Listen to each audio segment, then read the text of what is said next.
These are two of the most high-profile clubs in North American League of Legends.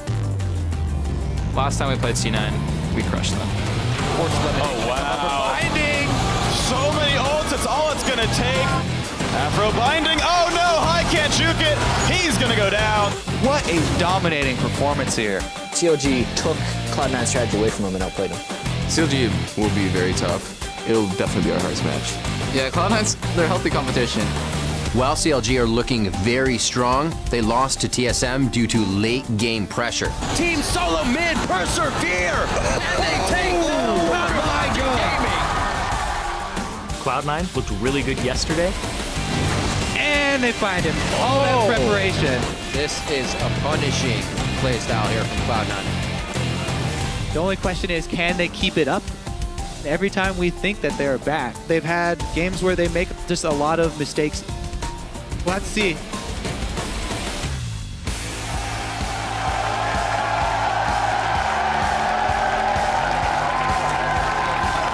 Welcome, ladies and gentlemen, to the North American League Championship Series Spring Split. And what a beautiful crowd we have today. Cloud9 entering the building a little bit earlier. They're going to be heading into their locker room for a little pregame huddle. And Hotshot GG sporting that pink hair after losing a bet to TSM's Reginald, man of his word, and CLG's coach Scar and the rest of his brain trust conferring over their playbook. Hello, everyone. It's great to have you with us once again. I'm James Dash Patterson, and joining us to start off our day on the analyst desk, we've got Aiden's Irene Moon and David Freak Turley. You are correct. You've named us properly so far. I have properly very well named this you. Year. It's a good start to the day. Well, we've reached the halfway point of the season, or of the split rather, and from here on out, it's rematch city. Now, as we look towards the back half of the split, we want to remind everyone how the league is set up this year. The top 6 teams at the end of our 9 weeks will qualify for the spring playoffs, with the first and second seeds getting a first-round bye. The 7th place team will be done until the summer split returns, and the teams that find themselves sitting in 8th and 9th will face off against the challenger teams to compete to hold on to their LCS spots, while the team that comes in last will be automatically relegated and will not return for the summer split. So guys, obviously, there's a lot on the line here. Yeah, and especially for Coast here, I think more so than any other team. These guys are sitting in 10th. They're 2 games back with only 9 games to go, and it's automatic relegation. They will just swap places with whoever that first place challenger team is. And thankfully for them, they were trying to shake it up. Now, no slight to Justice, he is a very good player, but Coast want to be playing more aggressively. They want a person who wants to go make plays. They tried that with Mancloud. They tried to camp him, but they're facing TSM and Bjergsen. It's a likely loss to the first place, so I still want to see what kind of road is ahead for Coast here.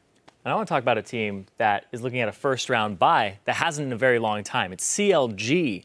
Number 2 right now in the standings. These guys have the best early game in the league. At 10 minutes, they are number 1 in average gold leads at 923. And then second is Cloud9, about 775 right behind them. They'll be playing that today. And I want to see that early game hash out. But at 20 minutes, they hold on to that, and they're number 2 right behind TSM by about 100 gold average at 20 minutes as an advantage. So they're at 2,600. Over their opponents. This team has immaculate early game play. The pressure that they put on the map is top tier. They just have to work on their team fighting because they take those turrets and then they know how to get in the jungle, get the picks, and start closing the game out. But when resulting team fights happen, they aren't always on the same page. So if CLG tighten that up, we're looking at a top tier team here. It's definitely going to be a very interesting first match of the day. But as we still have 9 games left in the season, so teams have some room to make moves, who are the dark horses you guys are looking at? I'm looking at WinterFox.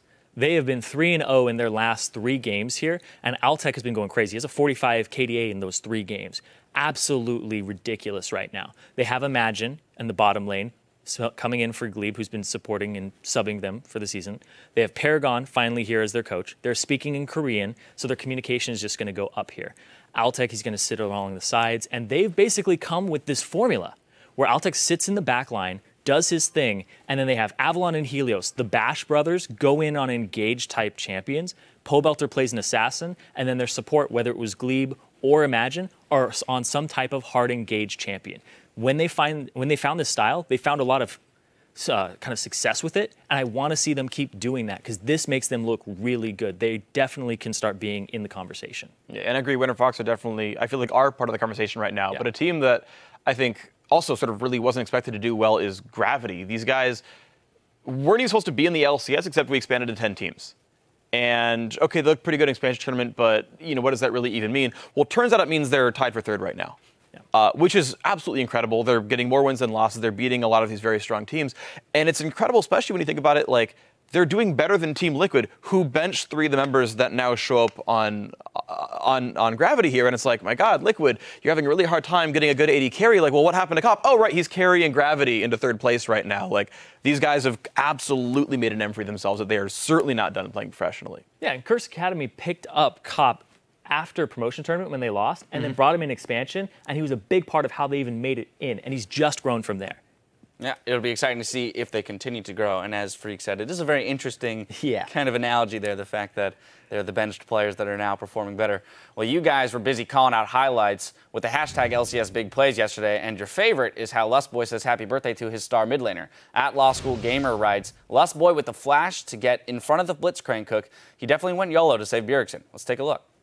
Finding much. Bjergsen, maybe another attempt. His ult is, of course, down. A lot of burst coming through. Charge still lands on ManCloud, though. And a shield from Lustboy keeps him safe. Oh, Lustboy! Bjergsen gets out here, though, purely based on the massive movement speed from the Q. Just rushes back, and he's out.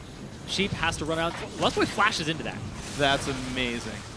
You could just make a highlight reel of how many times Lustboy is flashed on a defensive support. There's one in LMQ game where he flashes in front of a Braum Q to save Wild Turtle, and they get that kill. Where he flashes to just shield as a Janna and get that last shot on that last little shield as the buckshot was coming out. I think that's absolutely incredible. He's able to do that on defensive supports. Yeah, and what's great is he didn't even die the entire game. He's going and tanking CC as a squishy like backliner and then getting away with it. It's been incredible watching Lustboy play this year in the last one as well. I always enjoy watching aggressive playmaking supports. Well, be sure to keep sharing your favorite moments from today by tweeting at LOL Esports and use the hashtag LCS Big Plays. Now we're going to take another look at the standings because we've got Team Solomid in 1st place, followed by CLG just 1 game back. Then it's a 3-way tie for 3rd with Cloud9, Gravity, and WinterFox, each with 5 wins and 4 losses. Sharing 6th, it's Team Impulse and Liquid. And tied for 8th, it's Team 8 and Team Dignitas, with Coast sitting in last. Then turning to today's schedule, Cloud9 will face off against CounterLogic Gaming in our first match. Then Team Liquid will battle it out with Team Solomid. And we'll wrap up Week 5 with Team Impulse taking on Gravity. Now in the LCS, knowledge is power. And teams often employ high-risk, high-reward tactics to get information on their opponent's movements that might give them the edge in that early game.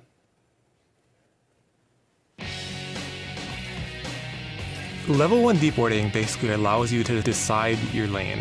If you can get into their jungle and get the deep wards necessary, you'll have the decision if you want the 2v1 or the 2v2. They're on our red side. They warded up here. They warded up here. The lane swaps are just a really important strategic thing. Like, some top laners might get completely denied and be out of the game in a 2v1. So right now there's many level 1s to play out. Everyone's kind of had a feel of it, whether they're spreading out, getting their wards out. You early invade, you late invade, like all these little things.